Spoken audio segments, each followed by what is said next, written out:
Hello नमस्कार, स्वागत है आपका आपके यूट्यूब चैनल विद्या ज़ोन पर। साथियों अपन यहाँ पर आज बात करने वाले हैं आरपीएससी सेकंड ग्रेड टीचर भर्ती 2013 के फर्स्ट पेपर की, जिसके अंतर्गत आपसे जीके और एजुकेशन साइकोलॉजी से संबंधित 100 प्रश्न पूछे जाते हैं। उसमें आपके राजस्थान जीके है, इंडिया जीके है, वर्ल्ड जीके है, ये सभी सम्मिलित रहते हैं। करंट अफेयर सहित पूछा जाता है। तो अपन आज के इस सेशन में बात करेंगे कि 2013 का जो एग्ज़ाम हुआ था उसके अंतर्गत किस प्रकार का पेपर आया था, क्या उसका लेवल रहा था और कौन-कौन से प्रश्न उसके अंदर पूछे गए थे। उन सभी प्रश्नों की बात आज अपन इस सेशन में करने वाले हैं। तो चलिए शुरुआत करते हैं इस सेशन की। अगर आपको इस प्रकार की पीडीएफ वगैरह की ज़रूरत होती है तो आप टेलीग्राम पर जुड़ सकते हैं और लिंक आपकी स्क्रीन पर भी दिखाई दे रहा होगा। तो इस लिंक के माध्यम से आप टेलीग्राम पर जुड़ सकते हैं। वहाँ पर आपको इन पेपर्स की पीडीएफ उपलब्ध हो जाएगी। ठीक है, और कुछ भी जानकारी चाहिए तो वहाँ से आप पूछ सकते हैं। चलिए शुरुआत करते हैं अपन आज के इस सेशन की। और इस सेशन के अंतर्गत अपन बात करेंगे। तो देखिए, पहले प्रश्न से शुरुआत करते हैं। पहला प्रश्न ये पूछा गया था, राजस्थान की स्थिति से संबंधित था और इसमें पूछा गया था क्षेत्रफल और स्थिति, अक्षांशीय स्थिति, देशांतरीय स्थिति दोनों ही चीजें और विस्तार, ये आपके क्षेत्रफल, तीन चीजें एक साथ पूछी गई थी। तो राजस्थान की अगर बात करें तो राजस्थान की आपके पतंगाकार आकृति है, जिसमें ये उत्तर हो गया, ये दक्षिण हो गया, ये पश्चिम हो गया और ये पूर्व हो गया। तो इसके अंतर्गत पूछा गया था कि अक्षांशीय विस्तार इसका क्या है।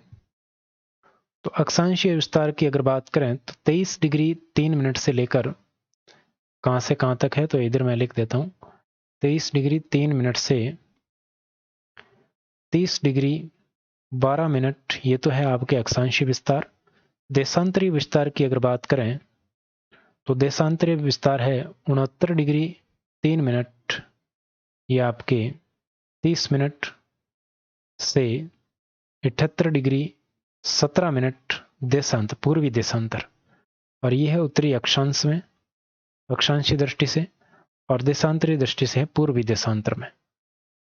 ठीक है, तो ये दोनों चीजें आपको 23 डिग्री 3 मिनट से लेके 30 डिग्री 12 मिनट नॉर्थ और 69 डिग्री 30 मिनट से 78 डिग्री 17 मिनट ईस्ट। और क्षेत्रफल की बात करें तो 3,42,239 वर्ग किलोमीटर है। इसमें 0.74 भी दे रखा है, तो वो भी इसके सम्मिलित हो जाएगा। एक्यूरेट दे रखा है इसमें। अगर आपसे मील में पूछ लिया जाए तो ये हो जाएगा 1,32,139 वर्ग मील। ठीक है, कभी अगर मील में पूछ ले तो ये आपको ध्यान में रखना है। दूसरी बात, कुछ बातें राजस्थान संबंधी, जैसे राजस्थान दिवस अगर आपसे पूछ लिया जाए, राजस्थान दिवस कब मनाया जाता है, तो 30 मार्च को मनाया जाता है। ठीक है, क्षेत्रफल की दृष्टि से राजस्थान है वो सबसे बड़ा राज्य है। और जनसंख्या की दृष्टि से बात करें तो वर्तमान में ये 7वां राज्य है। पहले ये 8वां राज्य था। ठीक है, अब 7वां कैसे हो गया कि 2 जून 2014 से आपके तेलंगाना का गठन हो गया था, 2 जून 2014 को। उसके बाद तेलंगाना के बाद राजस्थान का स्थान कौन सा हो गया, 7वां स्थान हो गया जनसंख्या में। तो ये सारी बातें आपको पता होनी चाहिए। पहले का आंसर पहला हो जाएगा, फर्स्ट ऑप्शन है वो बिल्कुल करेक्ट हो जाएगा। दूसरा है कि 1000 मिलीबार समदाब रेखा जुलाई माह में कहां से गुजरती है। तो देखिए, राजस्थान की अगर बात करें तो राजस्थान में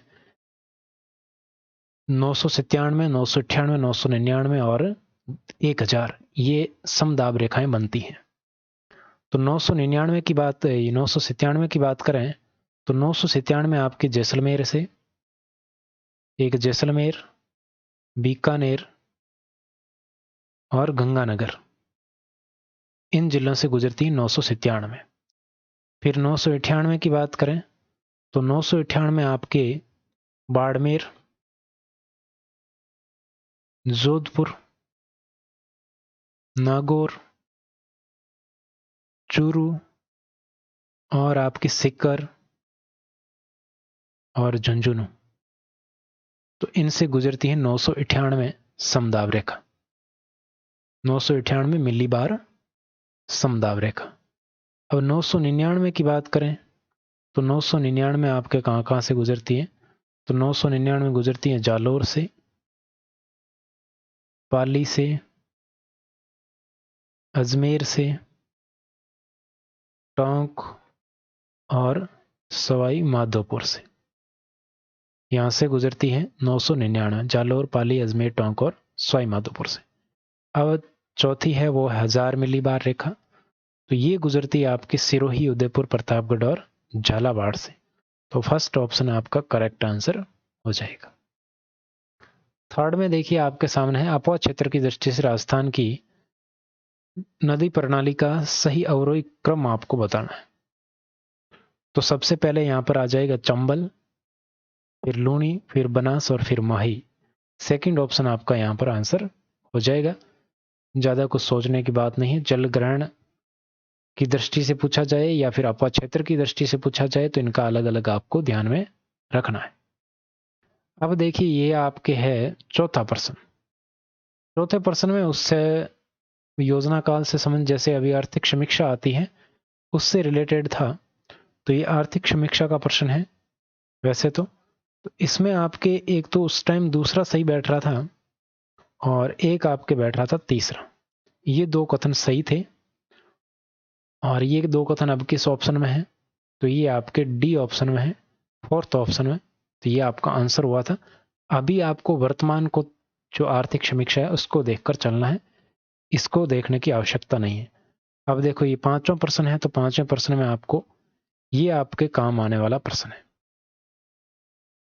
तो देखो पांचवें प्रश्न में सबसे पहले है राठी नस्ल।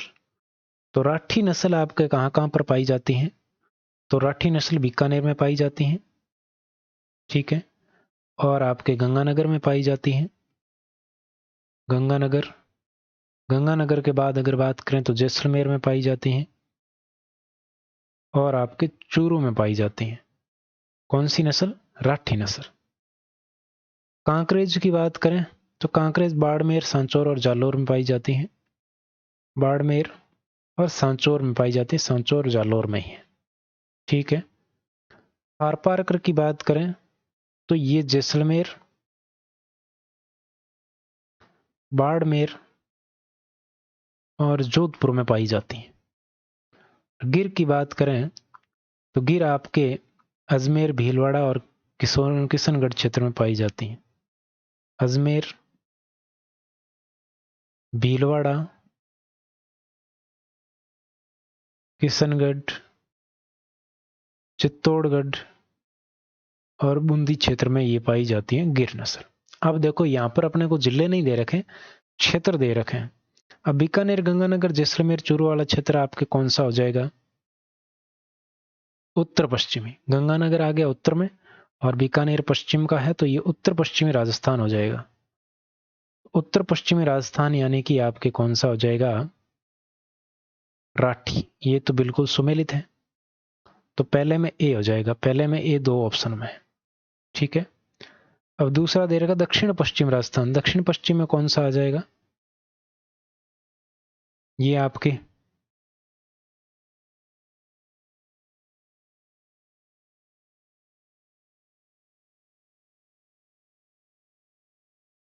बाड़मेर और सांचौर, ये दक्षिण पश्चिमी राजस्थान आ जाएगा। बाड़मेर इधर है, जालोर इधर है, तो ये दक्षिण पश्चिम ऐसे होता है, ठीक है। ऐसे राजस्थान में ये दक्षिण पश्चिम हो जाएगा। यहाँ पर ऊपर जैसलमेर है, बाड़मेर और जालोर ये दक्षिण पश्चिम हो गए, तो ये कांकरेज का हो जाएगा। पश्चिमी राजस्थान थारपारकर हो जाएगा। जैसलमेर बिल्कुल पश्चिम में है। दक्षिण पूर्व की अगर बात करें तो ये दक्षिण पूर्व के जिले हैं, बूंदी है, चित्तौड़गढ़ है, ये सारे दक्षिण पूर्व के हैं। तो इस प्रकार ABCD क्रम में होगा, ABCD। सेकंड ऑप्शन है वो बिल्कुल आपका आंसर हो जाएगा।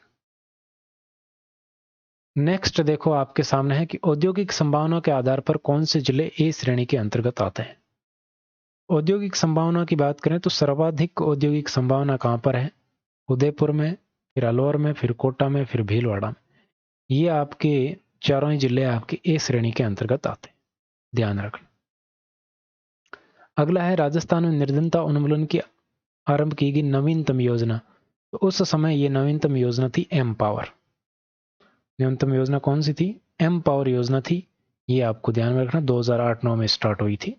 ये महत्वपूर्ण योजना थी उस समय की। अभी अपने को इसको ध्यान में रखने की आवश्यकता नहीं। नेक्स्ट प्रश्न है कृषि सिंचाई 12वीं पंचवर्षीय योजना वगैरह। तो ये आपके देखिए कौन सा प्रश्न है, ये 8 नंबर का प्रश्न है। तो ये 8 नंबर का जो प्रश्न है, इसकी अगर बात करें तो इसका आंसर तो 4th था उस समय तो, लेकिन अब हो सकता है इसको कुछ चेंज कर दिया गया। ये प्रतिशत है वो सारे चेंज हो जाते हैं, बजट हर वर्ष आता है। तो इसको अभी वर्तमान के संदर्भ में आपको ध्यान रखना है। ये उस समय ऐसा प्रश्न आया था तो बजट से प्रश्न बनता है। राजस्थान में सीमेंट उत्पादन के प्रमुख जिले कौन से? तो सीमेंट उत्पादन की बात करें तो बूंदी है, लाखेरी, चित्तौड़गढ़ है, कोटा है, सिरोही है, उदयपुर है। तो ये बूंदी उत्पादन, ये सॉरी सीमेंट उत्पादन में क्या है, सर्वाधिक प्रमुख जिले हैं। सर्वाधिक उत्पादन इन्हीं जिलों में होता है। नेक्स्ट प्रश्न है कि जैसलमेर के पालीवाल ब्राह्मणों द्वारा विकसित मौलिक पारंपरिक वर्षा जल संचयन की पद्धति। जैसलमेर में वर्षा जल का संचयन किस पद्धति के द्वारा किया जाता है? तो वो किया जाता है खड़ीन के द्वारा। किसके द्वारा?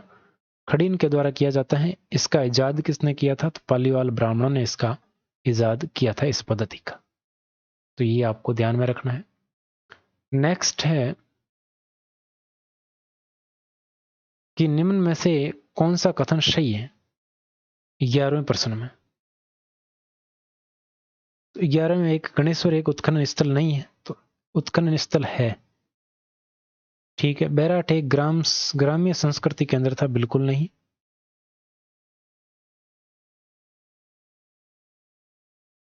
कालीबंगा लोह युग संस्कृति का एक उदाहरण है, बिल्कुल नहीं है। कालीबंगा में लोह युग नहीं मिला है। आहड़ वासियों का महत्वपूर्ण व्यवसाय तांबे का गलाना और ताम्र वस्तुएं बनाना था, ये बिल्कुल सही कथन है। और था आपका बिल्कुल करेक्ट हो जाएगा 11वें। और 12वां प्रश्न देखिए आपके सामने है कि निम्न में से किस इतिहासवेत्ता ने कालीबंगा को सिंधु घाटी सभ्यता की तीसरी राजधानी कहा है? तो तीसरी राजधानी किसने कहा है? तो तीसरी राजधानी कहा था दशरथ शर्मा ने। दशरथ शर्मा ने किसको कहा है तीसरी राजधानी? तो कालीबंगा को तीसरी राजधानी बताया है। किसकी? सिंधु घाटी सभ्यता की। ठीक है, तो ये बात आपको ध्यान में रखनी। अब देखो नेक्स्ट है राजस्थान में प्रतिहार वंश के संस्थापक हरिश्चंद्र की राजधानी कौन सी थी? प्रतिहार वंश के संस्थापक हरिश्चंद्र की राजधानी कौन सी थी, ये आपको बताना है। तो बिल्कुल यहां पर अगर बात करें तो हरिश्चंद्र की राजधानी थी मंडोर। कौन सी थी? मंडोर थी। ये आपको ध्यान में रखना है। नेक्स्ट है पृथ्वीराज चौहान थर्ड का समकालीन चंदेल शासक कौन था? चंदेल शासक कौन था? परमरदीप चंदेल को पराजित किया था पृथ्वीराज चौहान ने, आपको पता होगा, परमर्दी देव चंदेल को। तो यही था आपके उस समय का शासक। नेक्स्ट 15वां है कि अलाउद्दीन खिलजी की निम्नलिखित विजयों को कालानुक्रम के अनुसार व्यवस्थित करना है। तो रणथंबोर विजय की अगर बात करें तो रणथंबोर विजय कब की है? 1301 की है। जालोर की अगर बात करें तो जालोर विजय है 1311 की। और चित्तौड़ है 1303 की। ये तो आपने फिल्म देख ली होगी पद्मावत। और सिवाना की बात करें तो सिवाना है 1308 का। तो सबसे पहले कौन आएगा? रणथंबोर यानी कि ए आ जाएगा। उसके बाद में 1301 के बाद में 1303 यानी कि सी आ जाएगा। फिर 1308 डी और फिर वी, ACTB। तो फर्स्ट ऑप्शन आपका करेक्ट हो जाएगा।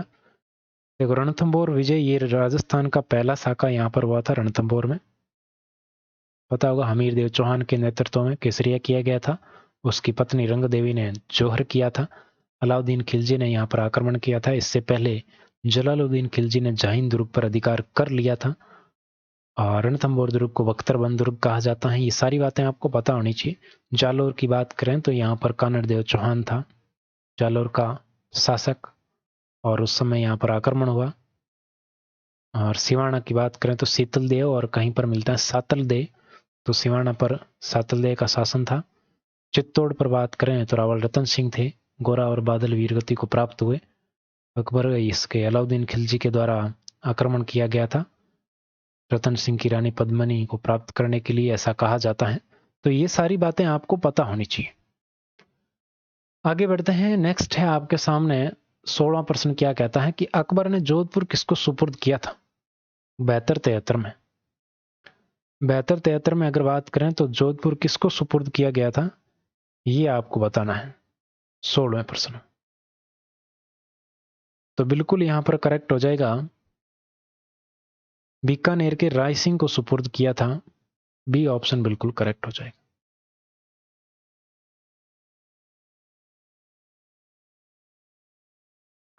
सत्रहवां है राणा राज सिंह का समकालीन कौन था।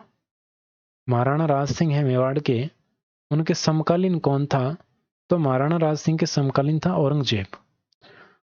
महाराणा राज सिंह मंदिरों का निर्माण करवा रहे थे, उधर औरंगजेब है वो मंदिरों को तोड़वा रहा था। तो ये एक दूसरे के समकालीन थे। अगर आपने इतिहास में पढ़ा हो तो आपको पता होगा। नेक्स्ट प्रश्न है कि कतिपय राजपूत शासकों की सूची नीचे दी जा रही है, इनमें दो उन शासकों का चयन आपको करना है कि जिन्होंने मुगलों को सहयोग किया था। मुगलों का सहयोग किसने किया, अंग्रेजों का नहीं, मुगलों का पूछा जा रहा है यहाँ पे। ठीक है, तो मुगलों का सहयोग किस किसने किया था ये आपको बताना है। तो यहां पर बिल्कुल महाराजा मान सिंह और महाराजा राय सिंह, इन दोनों ने किया था। मान सिंह है कछवाहा वंश से संबंधित, जो कि मुगलों की सेवा में चला गया था, और इसने महाराणा प्रताप के विरुद्ध युद्ध भी किया था हल्दी घाटी में। सेनापति यही था अकबर का। राय सिंह की बात करें तो राय सिंह ने भी आपके मुगलों का सहयोग किया था। ठीक है, तो सी और डी आपका बिल्कुल, यानी कि फर्स्ट ऑप्शन आपका आंसर हो जाएगा 18वें। अब देखिए 19वां प्रश्न है कि साधु सीताराम दास किस कृषक आंदोलन से संबंधित थे। तो आपने नाम सुना होगा बिजोलिया कृषक आंदोलन का। बिजोलिया, तो बिजोलिया में बात आती है 1906 की। 1906 में बिजोलिया का राव था, यानी कि बिजोलिया का ठिकानेदार कौन था, राव पृथ्वी सिंह। कौन था, पृथ्वी सिंह था। पृथ्वी सिंह राव बना, ये ठिकानेदार बना, तो इसने एक कर लगाया नया, और उस कर का नाम था तलवार बंधाई। और इस तलवार बंधाई नए कर के विरोध में किसानों ने किसके नेतृत्व में विरोध किया, तो एक था साधु सीताराम दास। काफी सारे नाम है, एक नाम आता है फतेह करण चारण। क्या नाम आता है, फतेह करण चारण। इसी के साथ एक नाम आता है नाथूलाल, रामजी लाल, और एक आता है ब्रह्मदेव। इन सभी के नेतृत्व में मेन लीडर कौन था, साधु सीताराम दास था, और उसके नेतृत्व में किसानों ने आंदोलन किया था। तो ये बिजोलिया किसान आंदोलन से संबंधित है साधु सीताराम दास। तो आपका फर्स्ट ऑप्शन है वो बिल्कुल करेक्ट हो जाएगा 19 में। अब ये 20वां प्रश्न है, इसमें प्रजामंडल से संबंधित आपसे पूछा जा रहा है कि कौन से प्रजामंडल की स्थापना कब हुई। तो यहां पर साथियों देखें, बात करें, जैसे आप एक ऑप्शन से उठा लीजिए, यहां पर एक दो ऑप्शन आपको पता ही होता ही है। तो जैसे मेरे को मान लो डूंगरपुर का पता है, या फिर मान लो कि डूंगरपुर का पता नहीं, जयपुर का पता है। जयपुर का मुझे पता है कि कब हुआ था स्थापना जयपुर प्रजामंडल, 1931 में। बीकानेर प्रजामंडल की मुझे पता है कब हुई, 1936 में। तो आपको देखना है कि दूसरे में ए और तीसरे में बी कहां पर है। दूसरे में ए, तीसरे में बी, दूसरे में और तीसरे में बी, और किसी ऑप्शन में ऐसा है तो नहीं है। तो आप इस हिसाब से देख सकते हैं कि आपका आंसर यही होगा, दूसरा। ठीक है, दूसरे में, पहले में क्या हो जाएगा, डी हो जाएगा ऑटोमेटिक। डूंगरपुर की कब हुई, 1944 में हुई। अब अलवर बचा है, तो अलवर की स्थापना कब हुई, 1938 में। ठीक है, अब डूंगरपुर प्रजामंडल की स्थापना किसने की, तो यहां पर नाम आता है भोगीलाल पांड्या। किसका, भोगीलाल पांड्या का नाम आता है। जयपुर की अगर बात करें तो जयपुर में नाम आता है कर्पूर चंद पाटनी। नाम आपने सुना होगा, कर्पूर चंद पाटनी। बीकानेर प्रजामंडल की बात करें तो नाम आपने सुना होगा, मगाराम वैद। और अलवर की बात करें तो अलवर में यहां पर आता है हरि नारायण शर्मा, हरि नारायण शर्मा। ठीक है, तो ये सारी बातें आपको पता होनी चाहिए। नेक्स्ट प्रश्न है, अजमेर का राजस्थान में विलय कब हुआ? बहुत ही शानदार वाला प्रश्न है। अजमेर का राजस्थान में विलय कब हुआ, ये आपको बताना। तो अजमेर मेरवाड़ा का विलय कब हुआ, आपको पता ही है, 7वां चरण। अजमेर मेरवाड़ा 7वें चरण में हुआ था। और 7वां चरण कब हुआ था? तो 7वें चरण का गठन हुआ था 1 नवंबर 1956 को, 7वां चरण कंप्लीट हुआ था। ठीक है, तो 1956 में ही ये विलय हुआ था, ये आपको ध्यान में रखना है। ठीक है, तो 21वें में आपका आंसर क्या हो जाएगा? डी हो जाएगा, फोर्थ ऑप्शन, यानी कि 1956 में अजमेर मेरवाड़ा का विलय हुआ। 1947 की बात करें तो 1947 में रियासती विभाग की स्थापना हुई थी। रियासती विभाग, रियासती विभाग का मुखिया कौन थे? सरदार वल्लभ भाई पटेल। इसके सचिव थे वीपी मेनन साहब। ठीक है, ये बात आपको ध्यान में रखनी है। और 1947 में आपके बीकानेर के सादुल सिंह, बीकानेर के शासक थे शार्दुल सिंह, और वो प्रथम देसी शासक थे जिन्होंने इसे संधि मिलन, जो ये एकीकरण वाला हस्ताक्षर था, वो पहला किया था। ठीक है, फिर है 1949 की बात करें तो 1949 में आपके 30 मार्च 1949 को व्रत राजस्थान का गठन हुआ था। इसका व्रत राजस्थान का गठन हुआ, जिसमें आपके जयपुर, जोधपुर, जैसलमेर और बीकानेर का मिलन हुआ। और जयपुर में इसको क्या बनाया गया? राजधानी बनाया गया जयपुर को। महाराजा मान सिंह को राज प्रमुख बनाया गया। महाराणा भूपाल सिंह को महाराज प्रमुख बनाया गया। हीरालाल शास्त्री को प्रधानमंत्री बनाया गया। ये सारी बातें यहां पर हुई। और 1950 की अगर बात करें तो 26 जनवरी 1950 को छठा चरण समाप्त हुआ था, छठे चरण का गठन हुआ। और छठे चरण में आपके क्या, सिरोही का विलय हुआ था यहां पर।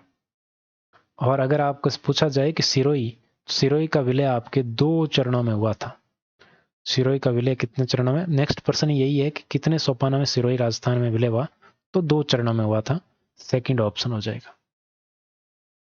ठीक है, अब देखिए और आपसे क्या प्रश्न पूछा गया है कि राजस्थान के स्वतंत्रता आंदोलन के दौरान गिरफ्तार होने वाली राजस्थान की पहली महिला कौन थी? तो 23वां प्रश्न आपसे पूछा जा रहा है, पहली महिला कौन थी जो राजस्थान के स्वतंत्रता आंदोलन के दौरान गिरफ्तार हुई? तो वो थी अंजना देवी चौधरी। बार बार रिपीट होने वाला प्रश्न है ये, अंजना देवी चौधरी। नेक्स्ट आगे बढ़ते हैं तो देखिए नारायणी देवी वर्मा के संदर्भ में गलत कौन सा है, ये आपसे पूछा जा रहा है। नारायणी देवी वर्मा के संदर्भ में कौन सा कथन गलत है 24वें प्रश्न में? तो यहां पर देखिए अगर बात करें तो 1970 से 76 तक वो राज्यसभा की सदस्य रही, बिल्कुल ठीक है, बिल्कुल ठीक है। 1944 में भीलवाड़ा में महिला आश्रम की स्थापना की, ये भी ठीक है।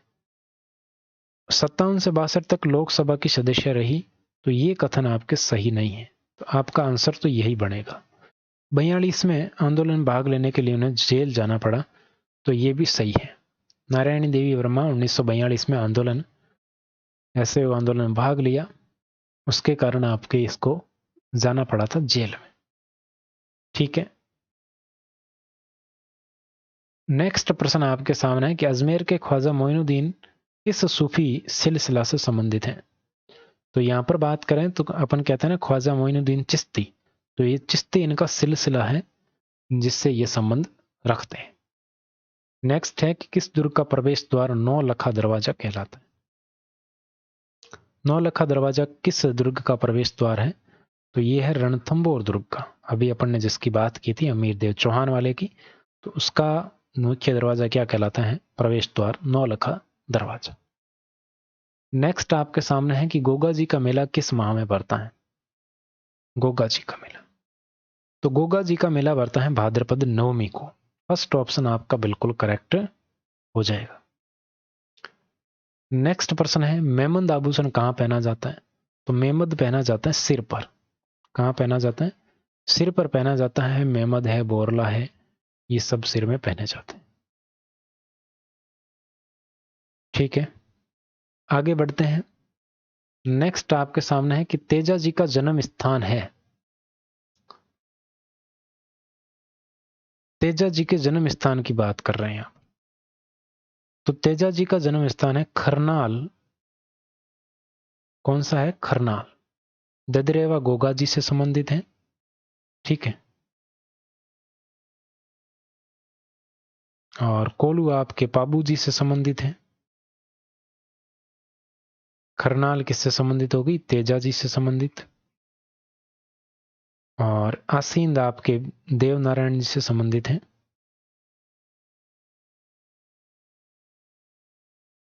ठीक है, तो ये सारी बातें आपको ध्यान में रखनी। आंसर आपका कौन सा हो जाएगा? सेकंड।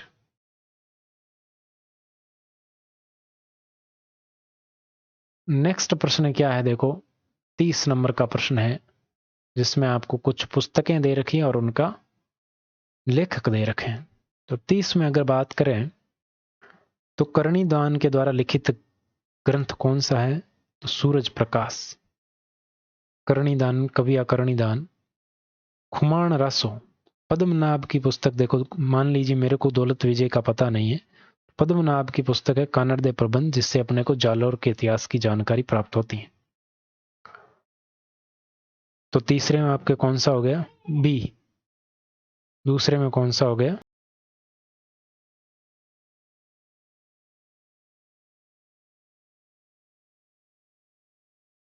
तो ये चीज आपको ध्यान में रखना है।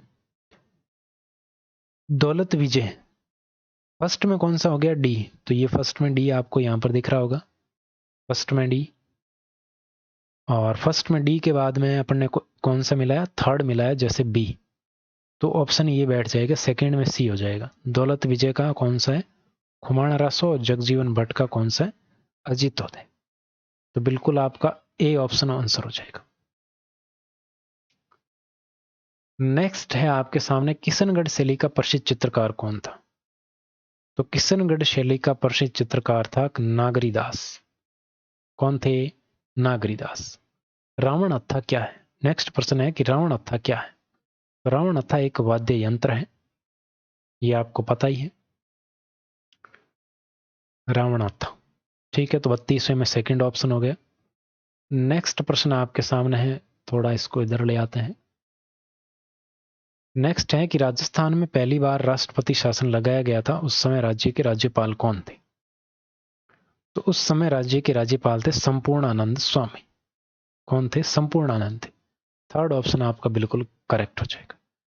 नेक्स्ट प्रश्न है, संविधान के अनुसार मुख्यमंत्री होता है, मुख्यमंत्री निर्वाचित होता है, चयनित होता है, मनोनीत होता है, नियुक्त होता है, क्या होता है? तो मुख्यमंत्री राज्यपाल के द्वारा नियुक्त होता है। ठीक है, ये बात आपको ध्यान में रखनी। नेक्स्ट 35वां प्रश्न है कि राज्य में संसदीय सचिव किसके समक्ष शपथ लेता है? तो 35वें में अगर बात करें तो ये राज्य का जो संसदीय सचिव होता है वो मुख्यमंत्री के समक्ष शपथ लेता है। राज्यपाल अपना त्यागपत्र किसको देता है? अरे तो राज्यपाल है वो अपना इस्तीफा किसको सौंपता है? राज्यपाल। तो राज्यपाल की अगर बात करें तो राज्यपाल अपना इस्तीफा है वो राष्ट्रपति को सौंपता है।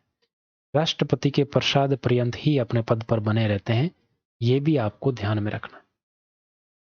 और नेक्स्ट प्रश्न फिर से आपके सामने कि किसी राज्य में प्रशासनिक पद सोपान के शीर्ष पर कौन होता है? प्रशासनिक रूप से कौन होता है शीर्ष पर राज्य में? तो राज्य में अगर बात करें तो राज्य में मुख्य सचिव होता है, वो प्रशासनिक सर्वोच्च अधिकारी होता है मुख्य सचिव। मुख्यमंत्री वो अलग है। प्रशासनिक रूप से अगर बात करें वो राजनीतिक रूप से हो जाते हैं, प्रशासनिक रूप से शीर्ष पर मुख्य सचिव ही होता है। नेक्स्ट आपके सामने है कि राजस्थान लोक सेवा आयोग के सदस्यों और अध्यक्ष सहित कुल संख्या कितनी है? तो यहां पर अगर बात करें तो कुल संख्या यहां पर आती है 8। कितनी है? 8। नेक्स्ट प्रश्न है कि भारतीय संविधान की कौन सी अनुसूची पंचायतों को शक्तियों के संबंध में है? तो ये अनुसूची जोड़ी गई थी 11वीं। कौन सी अनुसूची है? 11वीं अनुसूची है। इसके अंतर्गत पंचायतों को कितने विषय दिए गए हैं? 29 विषय दिए गए हैं, ध्यान रखना। 10वीं अनुसूची है दल बदल से संबंधित। आगे बढ़ते हैं। अगला है राजस्थान राज्य मानवाधिकार आयोग की स्थापना कब हुई? राजस्थान राज्य के मानवाधिकार आयोग की स्थापना कब हुई ये बताना आपको। तो इसकी स्थापना हुई सन 2000। कब हुई? 2000। अब देखिए नेक्स्ट प्रश्न आपसे पूछा जा रहा है कि राजस्थान में बजरंग लाल ताखर को पद्मश्री अवार्ड 2013 का है। अपने को 2000 लेटेस्ट जो 22 के हैं या फिर जो 2021 के पुरस्कार हैं जो अभी रिपीट नहीं हुए हैं उनको याद रखना है। तो इस प्रश्न से अभी अपने को लेना देना नहीं है। अभी वर्तमान के प्रश्न है जो पुरस्कार से संबंधित हैं, पद्मश्री पद्म विभूषण किस किस को मिला है राजस्थान के, तो वो अपने को याद करने हैं। उनके लिए मैं अलग से आपको वीडियो भी उपलब्ध करवाऊंगा। नेक्स्ट देखिए आपके सामने है खेल से संबंधित है 42वें में। 41वां का वैसे अगर आप आंसर जानना चाहते हैं ना 41 का, तो आंसर उस समय आपके इसका जो बजरंग लाल ताखर है इनका संबंध नौकायान से है। ठीक है, आप ध्यान रख सकते हैं।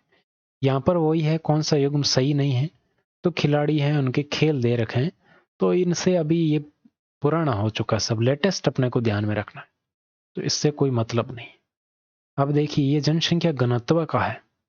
ये प्रश्न अभी भी लेटेस्ट ही है क्योंकि दोबारा जनगणना हुई नहीं है, तो जब तक 2011 की जनसंख्या से प्रश्न पूछे जा सकते हैं। तो इस प्रश्न की अगर बात करें तो ये आपके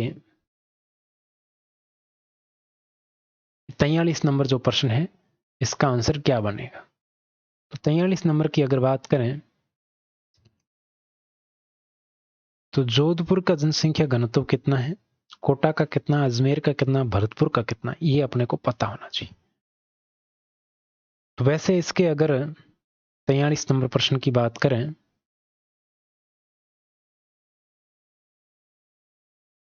तो जोधपुर का जनसंख्या घनत्व है 161।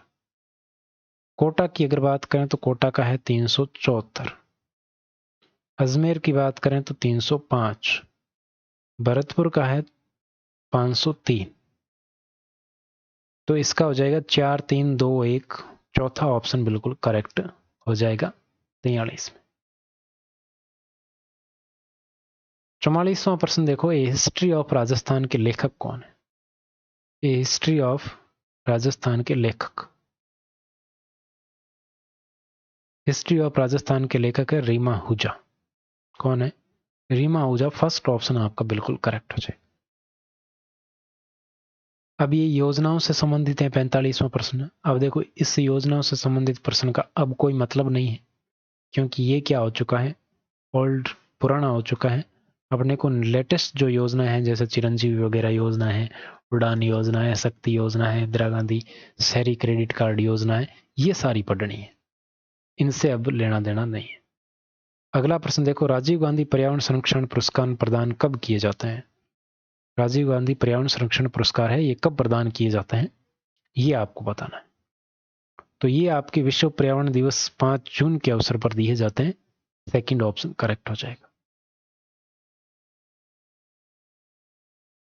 47वां प्रश्न देखिए।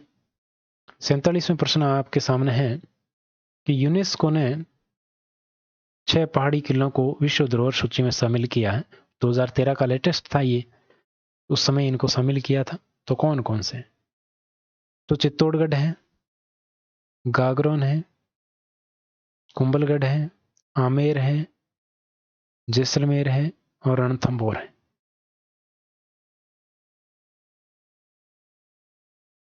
बीकानेर इसमें नहीं है, जैसलमेर, जोधपुर नहीं है, कुंभलगढ़, रणथंभौर, जोधपुर नहीं है। बिल्कुल फर्स्ट ऑप्शन हो जाएगा 47 में करेक्ट हो जाएगा फर्स्ट ऑप्शन। 48वां प्रश्न है कि रघुराम राजन की रिपोर्ट के अनुसार राजस्थान राज्य को माना गया है, सबसे कम विकसित राज्य माना था रघुराम राजन की रिपोर्ट में। रघुराम राजन की रिपोर्ट में राजस्थान को सबसे कम विकसित माना गया था, यह ध्यान रखना। नेक्स्ट है कि राजस्थान रत्न पुरस्कार राजस्थान का सर्वोच्च नागरिक पुरस्कार है, ये कब शुरू किया गया था? 49 नंबर प्रश्न में पूछा गया है। तो ये 2012 में शुरू किया गया था, ये आपको ध्यान में रखना है। ठीक है। 50वां प्रश्न है कि राजस्थान में अमृता सोसाइटी का मुख्य उद्देश्य क्या है? अमृता सोसाइटी का मुख्य उद्देश्य क्या है? तो महिला स्वयं सहायता समूह के उत्पादों को विपणन के अवसर उपलब्ध कराना, इस उद्देश्य से आपके अमृता सोसाइटी गठित की गई थी। तो सेकंड ऑप्शन आपका बिल्कुल करेक्ट हो जाएगा।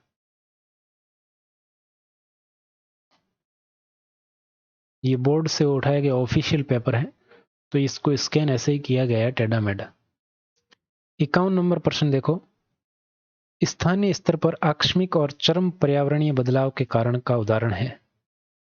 स्थानीय स्तर पर आकस्मिक, अचानक, चरम पर्यावरणीय बदलाव का कारण का उदाहरण क्या है, यह आपको बताना। तो 51 में आपका बिल्कुल करेक्ट हो जाएगा हैरिकेन प्रभंजन। ठीक है। नेक्स्ट प्रश्न देखिए 52 नंबर, सहारा मरुस्थल से होकर भूमध्य सागरीय क्षेत्रों को प्रभावित होने वाली गर्म धूल भरी पवन जानी जाती है, किस नाम से जानी जाती है? सहारा मरुस्थल से होकर, अफ्रीका का सहारा मरुस्थल, जहां से होकर आपके भूमध्य सागर क्षेत्र को से प्रभावित होने वाली गर्म धूल भरी पवन को किस नाम से जाना जाता है? तो इसको जाना जाता है सिरोको के नाम से। नेक्स्ट प्रश्न है 2013 में विश्व पर्यावरण दिवस पर क्या नारा दिया गया था? तो विश्व पर्यावरण दिवस पर नारा दिया गया था, विचारिए, खाइए और बचाइए। विचारिए, खाइए और बचाइए। तो अभी अपने को ध्यान में रखने की जरूरत नहीं है। चुंबी घाटी किन देशों के प्रतिच्छेदित स्थल पर स्थित है? चुंबी घाटी। तो चुंबी घाटी की साथियों अगर बात करें तो चुंबी घाटी आपके भारत, भूटान और तिब्बत के सीमा पर स्थित है। फर्स्ट ऑप्शन आपका बिल्कुल करेक्ट हो जाएगा। नेक्स्ट है, चीन एवं जापान के मध्य सामरिक तनाव किस द्वीप से संबंधित है? चीन और जापान के मध्य, चीन और जापान के मध्य, तो ये द्वीप है सेनकाकू द्वीप। कौन सा द्वीप है? सेनकाकू द्वीप है। इसको लेकर चीन और जापान के मध्य तनाव की स्थिति रहती है। 56 नंबर प्रश्न देखिए आपके सामने है कि निम्न में से कौन सा एक तत्व महासागरीय धाराओं को रूपांतरित नहीं करता है? महासागर तली की स्थलाकृति, पवनों के मौसमी बदलाव, तटीय रेखा की दिशा आकृति, महासागर में ज्वारीय लहरें, कौन सी महासागरीय धाराओं को रूपांतरित नहीं करता है? तो महासागर में ज्वारीय लहरें जो होती हैं वो इनको रूपांतरित नहीं करती हैं। नेक्स्ट है, सिलीगुड़ी गलियारे से होकर कौन सा राष्ट्रीय राजमार्ग गुजरता है? सिलीगुड़ी से होकर, तो सिलीगुड़ी से गुजरता है राष्ट्रीय राजमार्ग 31। अब नाम चेंज हो गया होगा इसका। मेघालय राज्य के उत्तर पूर्व में स्थित राज्य का नाम सुझाया गया था। मेघालय भारत के उत्तर पूर्व में स्थित राज्य का नाम किसके द्वारा सुझाया गया था, ये आपको बताना है। तो ये सुझाया गया था एस.पी. चटर्जी के द्वारा। किसके द्वारा? एस.पी. चटर्जी के द्वारा सुझाया गया था। नेक्स्ट है कि कोसी और काली सिंध बिहार का शोक किस नदी को कहते हैं, जरूर बताइए। नदियां किस प्रवाह तंत्र से जुड़ी हैं, ये आपको बताना है। 59, तो ये गंगा नदी के प्रवाह तंत्र से जुड़ी हुई है, कोसी और काली सिंध। नेक्स्ट है, वह साधन जिससे पृथ्वी पर सही स्थिति प्राप्त की जाती है, तो वो है GPS, global positioning system. GPS का मतलब क्या होता है? Global positioning system. इसके द्वारा पृथ्वी पर सही स्थिति प्राप्त की जाती है।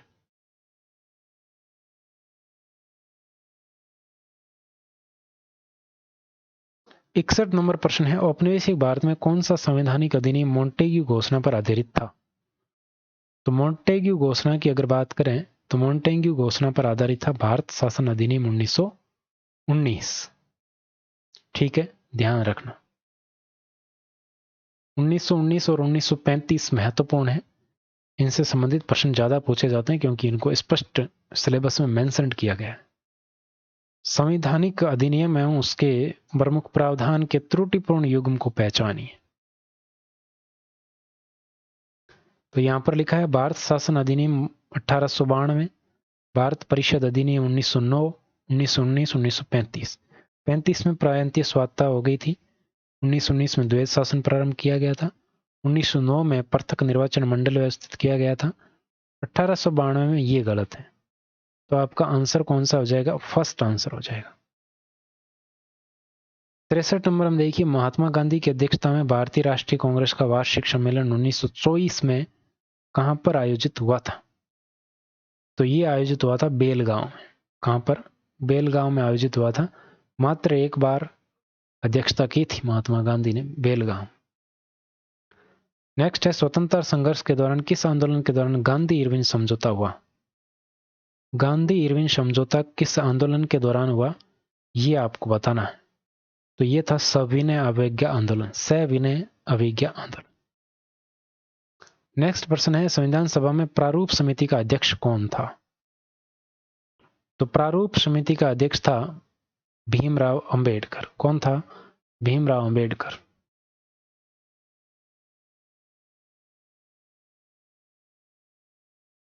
नेक्स्ट प्रश्न है, भारतीय संविधान की कौन सी अनुसूची दल बदल विरोधी कानून से संबंधित है? देखो ये अभी अपन ने पीछे बात की थी, 10वीं अनुसूची। थर्ड ऑप्शन बिल्कुल करेक्ट हो जाएगा 66 में। 67 में देखिए, भारत एक गणराज्य है, क्यों है? इसका कारण आपको बताना है। तो भारत एक गणराज्य क्यों है? तो भारत एक गणराज्य इसलिए है क्योंकि इसका राष्ट्रपति है वो निर्वाचित होता है। राष्ट्रपति क्या होता है? निर्वाचित होता है। 68 में, भारतीय संविधान में कौन सा मूल अधिकार मानव के दुर्व्यवहार को रोकता है? तो शोषण के विरुद्ध अधिकार।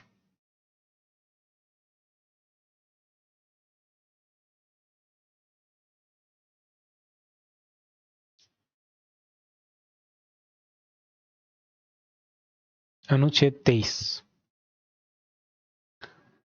नेक्स्ट आपके सामने है 69 नंबर प्रश्न, और उसमें दे रखा है आपके कि संसद कोई कानून नहीं बना सकती जो मूल अधिकारों का अतिक्रमण करे। ठीक है, संसद संविधान संशोधन द्वारा मूल अधिकारों को परिवर्तित कर सकती है। दोनों ही बातें सही है। थर्ड ऑप्शन हो जाएगा, सी मान लो या थर्ड मान लो। 70 नंबर प्रश्न में देखिए आपके सामने है कि भारतीय संविधान के किस भाग में राज्य के नीति निदेशक तत्वों का उल्लेख है? भाग 4। किस भाग में है? भाग 4 में नीति निदेशक तत्वों का उल्लेख है। अनुच्छेद 35 से 51 या 36 से 51 मान लो, राज्य के नीति निदेशक तत्वों का उल्लेख है। भाग 4 के और 51 के में किसका उल्लेख है?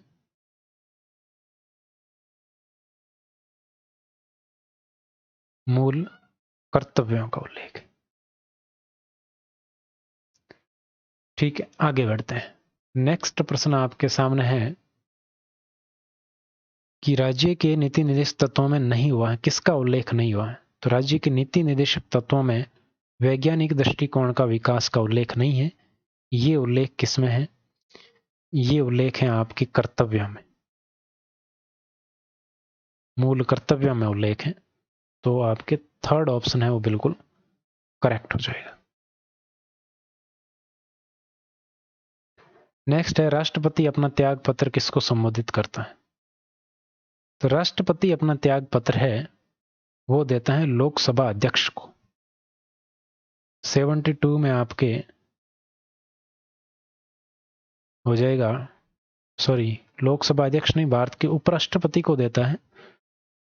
72 में फोर्थ ऑप्शन होगा उपराष्ट्रपति को, राष्ट्रपति उपराष्ट्रपति को देता है। नेक्स्ट है, राष्ट्रपति के निर्वाचन से उत्पन्न विवादों के जांच किसके द्वारा? उच्चतम न्यायालय के द्वारा की जाएगी। सेकंड ऑप्शन आपका बिल्कुल करेक्ट हो जाएगा। 74 74 नंबर प्रश्न है कि कौन प्रधानमंत्री बनते समय राज्यसभा का सदस्य थी। कौन था या कौन थी? तो ये थी इंदिरा गांधी। इंदिरा गांधी प्रधानमंत्री बनते समय राज्यसभा की सदस्य थी। प्रधानमंत्री किसे पद की शपथ दिलाता है? किसको दिलाता है? उप मंत्री को, उप प्रधानमंत्री, संसदीय सचिव, लोकसभा अध्यक्ष। 75 तो ये संसदीय सचिव को दिलाता है प्रधानमंत्री। मुख्यमंत्री भी संसदीय सचिव को राज्य में शपथ दिलाता है, ये आपको ध्यान में रखना है।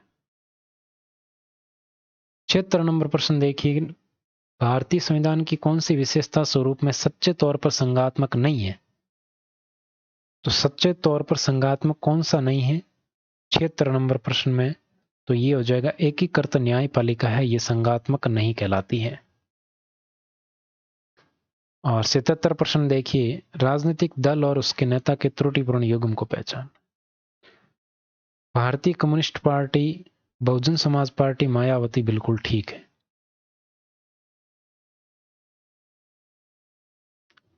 भारत की कम्युनिस्ट पार्टी प्रकाश कारात, उस समय की बात है 2013 की। एस सुधाकर रेड्डी, ये पीए संगमा नहीं है, तो ये आपका बिल्कुल करेक्ट हो जाएगा। नेक्स्ट है, तीस्ता नदी के जल बंटवारे को लेकर भारत किस पड़ोसी देश के साथ विवाद है? तीस्ता नदी 78 में, तो तीस्ता नदी है बांग्लादेश के साथ विवाद। थर्ड ऑप्शन बिल्कुल करेक्ट हो जाएगा। नवंबर 2013 में कौन से देश ने अपने नाभिकीय ऊर्जा कार्यक्रम के संबंध में P5+1 देशों के साथ एक अंतरिम समझौता किया है? नवंबर 2013 की बात है हालांकि, तो ये था ईरान। अभी इससे कोई मतलब नहीं है। नेक्स्ट, भारत की विदेश नीति में असली गुटनिरपेक्षता का सूत्रीकरण के प्रस्तुतकर्ता थे? असली गुटनिरपेक्षता, तो ये आपके 80 में हो जाएगा अटल बिहारी वाजपेयी। Fourth option. अब आपके सामने है एजुकेशन साइकोलॉजी के प्रश्न, जो कि 20 प्रश्न पूछे जाते हैं कि शिक्षा मनोविज्ञान का संबंध किससे है? शिक्षक से भी है, शिक्षण से भी है, वातावरण से भी है और विद्यार्थी से भी है। तो 81 में हो जाएगा सभी, डी। 82 में देखिए आपके सामने है किसका संबंध किसके साथ है।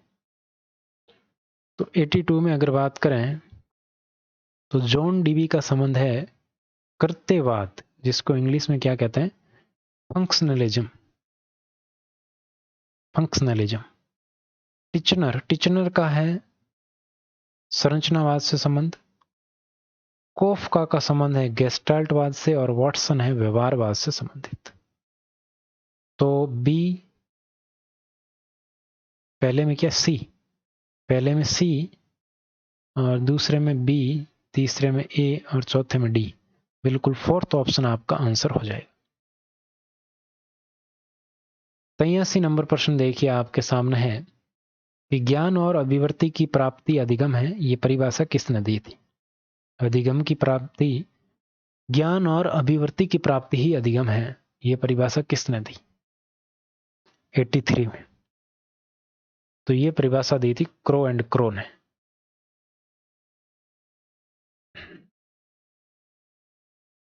नेक्स्ट 84 में देखिए,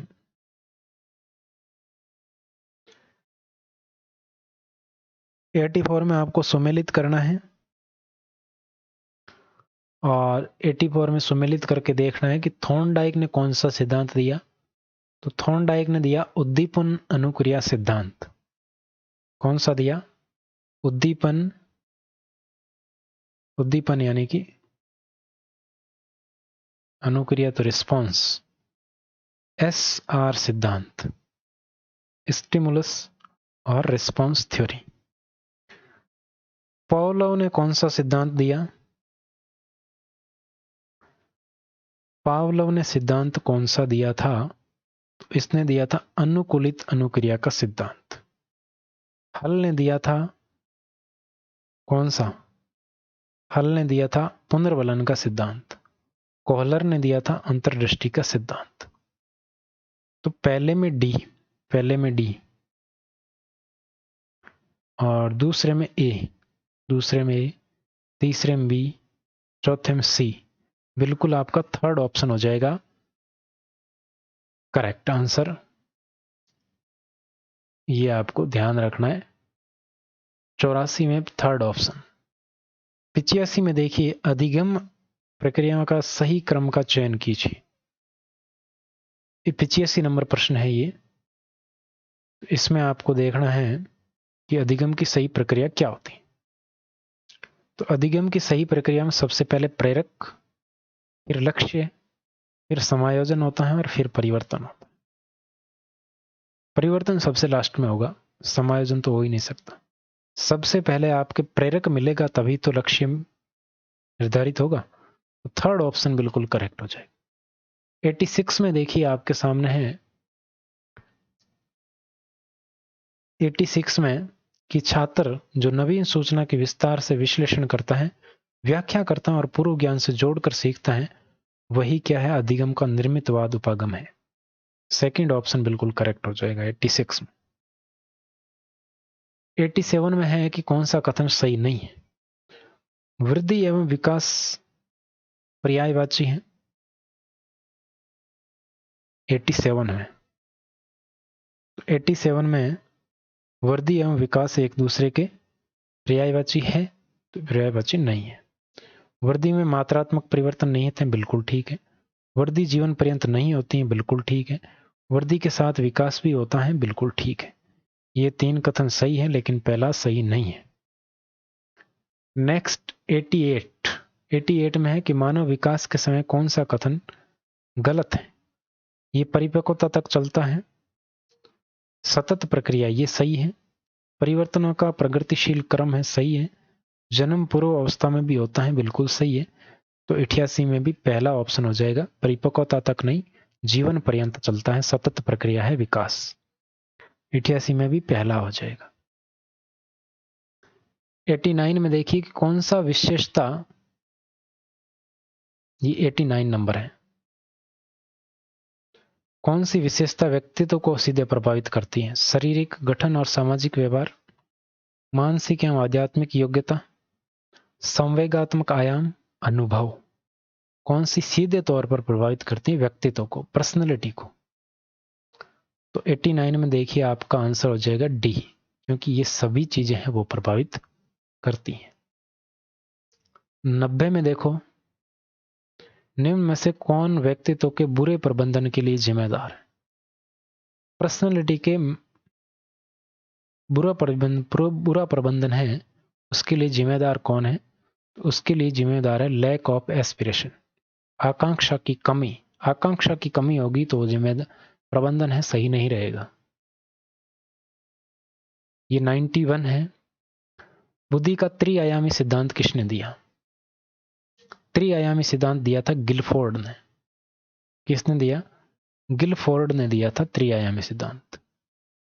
92 में अगर बात करें तो बालक सृजनात्मक योग्यता रखता है यदि वह है, जिज्ञासात्मक प्रश्न पूछता है, अधिक नंबर प्राप्त करता है, आज्ञाकारी गृहकारी पूर्वक कक्षा में अनुशासन भंग करता है। तो ये होगा फर्स्ट ऑप्शन 92 में, जिज्ञासात्मक प्रश्न पूछता है। नेक्स्ट है कि वृद्धि के संबंध में कौन सा कथन सही नहीं है। बुद्धि वंशक्रम और पर्यावरण की देन है। बुद्धि के संबंध में है कि वृद्धि है, ये इंटेलिजेंस बुद्धि है, वृद्धि नहीं। बुद्धि के संबंध में बुद्धि वंश क्रम और वातावरण पर्यावरण की देन है। बुद्धि की लंबवत वृद्धि जीवन पर्यंत होती है। बुद्धि लिंग भेद नहीं करती है। बुद्धि पर किसी समूह या जाति का जन्म सिद्ध अधिकार नहीं है। तो ये तो ठीक है, जन्म सिद्ध अधिकार नहीं है। और ये भी ठीक है, बुद्धि लंबवत वृद्धि जीवन पर्यंत चलती है, ये गलत है। बुद्धि की एक निश्चित समय सीमा है, तब तक बुद्धि विकसित होती है, फिर बुद्धि विकसित नहीं होती है।